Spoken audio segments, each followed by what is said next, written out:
So, kumusta mga Kanoyzi? Welcome back sa ating YouTube channel, Filipino IC. So, ngayong araw, another update na naman tayo patungkol naman ito sa WPS nating mahal. No? So, I think involved dito yung SK at ang Japan, South Korea at Japan. So, pati China na rin.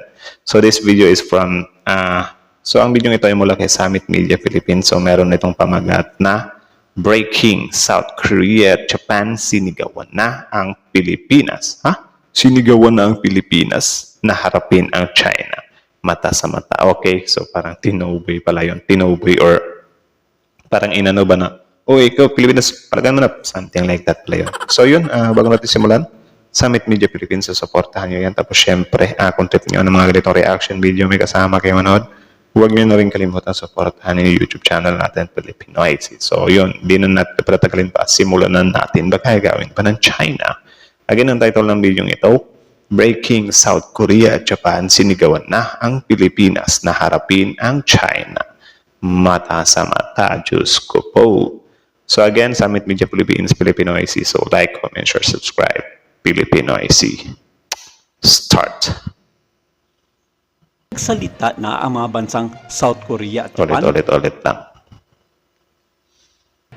Nagsalita na ang mga bansang South Korea at Japan tungkol sa panibagong pangaharas ng China sa mga barko ng Philippine Coast Guard na ubabot pa ito sa pagkasira ng dalawang barko nito na BRP Bagakay at BRP Cape Engaño.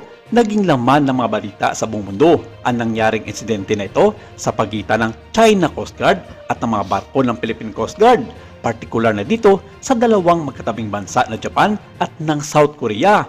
Maging ang mga media at security analyst ng dalawang bansa ay napag-usapan at nagtataka kung bakit walang mga ginagawang aksyon ang gobyerno ng Pilipinas sa mga pangharas na ito ng China. Pero wag ka, merong isang YouTube channel na yung China Uncensored. Parang intended lang talaga yun na birahin yung China eh. Grabe. So tingnan nyo rin yan guys.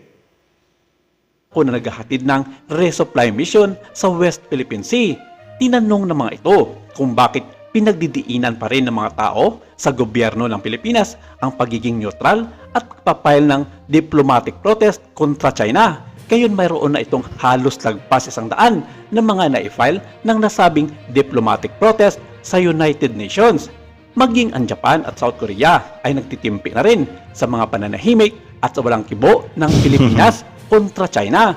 Actually, gustuhin man natin talaga na parang tawag dyan, dahas to dahas yung China is parang din talaga may plano din talaga kasi yung gobyerno tsaka hindi yun ganun kadali so may mga siguro mga measures din sila or mga measures talaga may mga tawag dyan, mga pag-aanalisa pa talaga or I think sa tingin ko dito I think parang ang pinaka main goal talaga nila dito ay parang iipunin nila lahat ng pinagagawang kabalbalan ng China ba tapos parang nag-iipon sila ng isang big punch. Kahit nasabihin natin na sobrang laki na nga ng mga damages. Parang on record lang muna siya sa ngayon. So yun, ipagkatiwala na lang muna natin to sa gobyerno. Tapos tingnan na lang talaga natin kung anong mangyayari sa plano nilang ito. Ng suporta naman at gamit militar ay ibinibigay nila sa Pilipinas. Kabilang na dito ang mga barkong pandigma at mga Coast Guard ship na gawa mismo sa South Korea at Japan. Wala na daw aasahan pa ang Pilipinas sa United Nations governing body sa mga naipal nitong mga diplomatic protest sa China at mangyayari lamang ito kung bibigyan ng mga malalaking bansa ang China ng mga kaukulang economic sanctions. Handa raw ang bansang Japan at South Korea na suportahan ang Pilipinas sa UN governing bodies tungkol sa mga protesta nito at susundin ang mga kautusan ng United Nations sa kung anong parusang ipapataw sa komunistang bansa ng China. Sa ngayon, hindi pa malinaw sa lahat ng miyembro ng United Nations kung meron nga bang ibibigay na sanctions sa China, gayong halos karamihan sa mga miyembro nito ay hawak sa liig ng mga Chino. Yan din yung isa sa pinaka-nakakalungkot dito. Sad part, ika nga. Ng bagong Japanese Defense Minister na si Minoru Kihara na dapat tuldukan na ng Pilipinas ang mga ginagawang pambubuli ng China sa mga barko nito.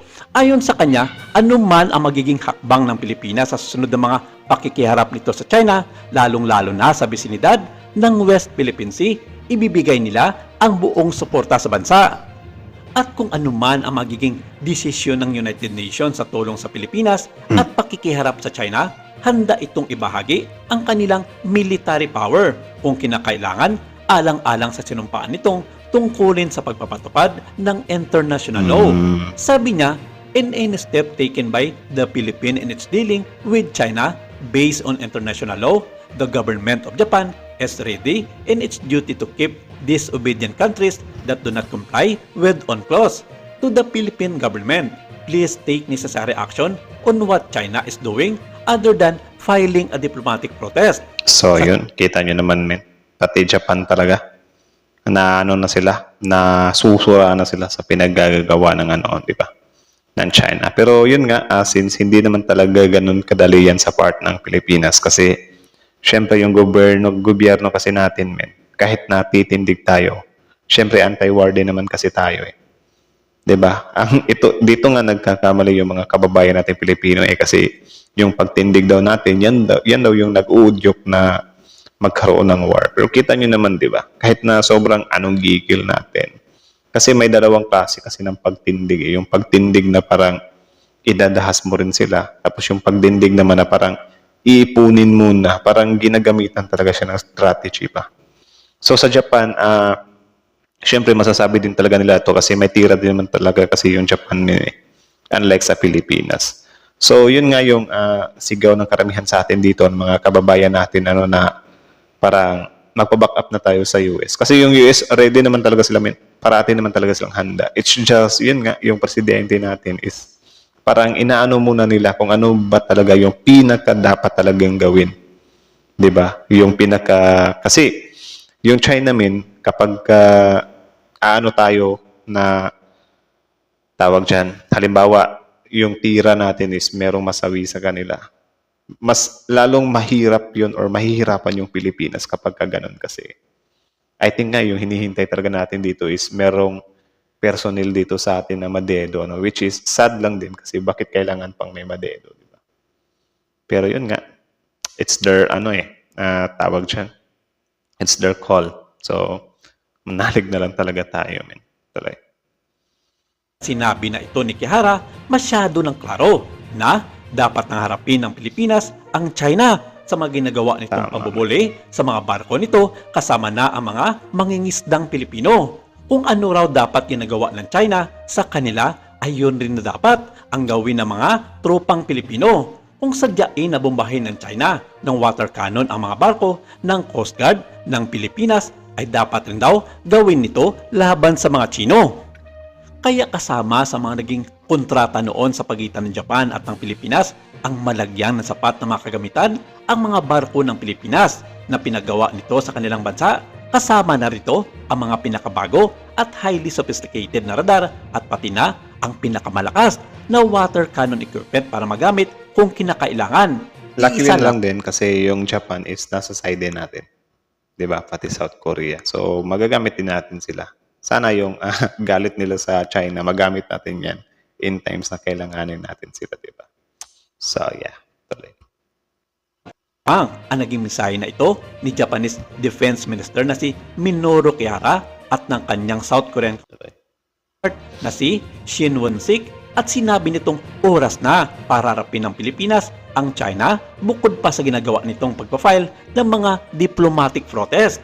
Kung hayaan lamang ng Pilipinas ang mga ginagawa ng China sa mga tropa at pambubuli sa mga barko ng Pilipinas, darating ang panahon na ilan pa sa mga isla nito ang mawawala sa mapa ng bansa. Yun lang. Suportado naman sa South Korea. Actually, yung sinasabi ng Japan at South Korea, yan naman talaga yung nararamdaman ng Pilipino, ng mga Navy, Coast Guard. 'Di ba? Lahat ng mga nandyan, yung mga hinaharas, yung mga nakikipagsapalaran dyan, yung mga mangingisda. Lahat sila gusto nila, kahit tayo, gustong-gusto na natin na palagan. It's just, meron tayong sinusunod lang talaga, na parang mas safety na way pa rin talaga. 'Di ba? Bagong hakbang ng Pilipinas laban sa China at walang ibang paraan ang mga Pilipino na pigilan ang China sa mga ginagawa nitong pambubuli, kundi harapin ang mga ito mata sa mata. Mata sa mata. Ayon kay Sik, Lahat ng mga malalaking bansa na kasama na rito ang South Korea ay suportado ang Pilipinas kung sakaling maghayag ng pakikidigma ang China sa bansa. At malabo pa mangyari ito dahil ayon sa kanilang mga intelligent report, hindi pa sapat ang pwersa ng China na labanan ang mga malalaking bansa sa buong mundo at magiging bangungot lamang sa China kung sakaling makikidigma ito sa United Nations. Kaya sa mga ginagawa sa ngayon ng China na paunti-unting sinasakop nito ang mga isla sa South China Sea gamit ang kanilang 10-dash line ay kaya itong pigilan ng mga tropa ng Pilipinas dahil Yung may 10-dash line sapat din kasi talaga ng China yung isa sa dahilan dito mga Honghing din. itong kaalaman at gamit pandagat. Ayon sa Japan at South Korea, maging matapang at malasakit sa bansa ang kailangan ng mga tropa ng Pilipinas sa pakikiharap nito at mapigilan ang komunistang bansa. Dagdag pa ng mga ito, handa silang magbigay ng mga karagdagang mga barko sa mga Pilipino Wow. kung nanaisin lamang ng gobyerno ng Pilipinas. Maraming salamat. Ito lang muna ang ating update. So, yun lang naman, mga kanoisis. So, ang video ito mula kay Summit Media Philippines. Supportahan nyo yan. Original video link in the description box below. Tapos yun, kita nyo naman yun, diba? Diba? Yung Japan at yung, yung Japan at South Korea, gigil na din sila, men. Di na din nila na-atim. Which is, ganun naman din talaga yung nararamdaman natin, diba? Tayong buong kapilipinuhan, yung mga Navy natin, yung mga police, yung Coast Guard, yung mga mangingisda. Lahat naman talaga sa atin dyan is gigil na talaga tayo. Pero syempre, yun nga, para maiwasan din talaga natin yung pinakamalaking yung gulo.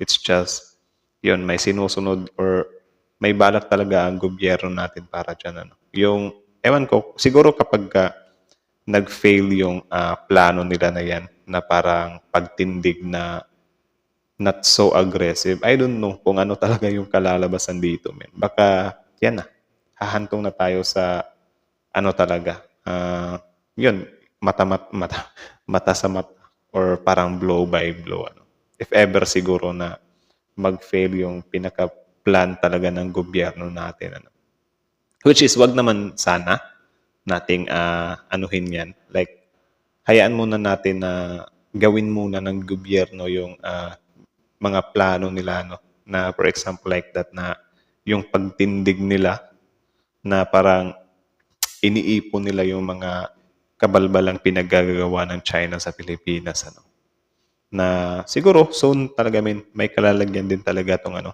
tong China, 'di ba? Tapos yun nga, yung gigil sana na ito ng South Korea at Japan, sana magamit natin to soon, 'di ba? Yung mga gigil nila na, ano ba yan? Anuhin nyo na yan. Kanain nyo na yan. Something like that. Sana if ever na mag-start yung wag naman sana nga, 'di ba? Pero if ever lang talaga ba na mag-start na yung Philippines at ng China, tapos iba-back up tayo ng Amerika, ay tumulong din itong Japan, South Korea, at yung India din. 'Di ba? Lahat ng may galit sa China na nasa malapit ng China. Yung Taiwan din. So, yun lang naman. Kayo, ano masasabi nyo dito? Mga kanoys, comment down below. Tapos pag-usapan natin yan sa comment section. So, again, hanggang dito na lang muna. Summit Media Philippines, Filipino IC. So, yeah, like, comment, share, subscribe. Filipino IC is out.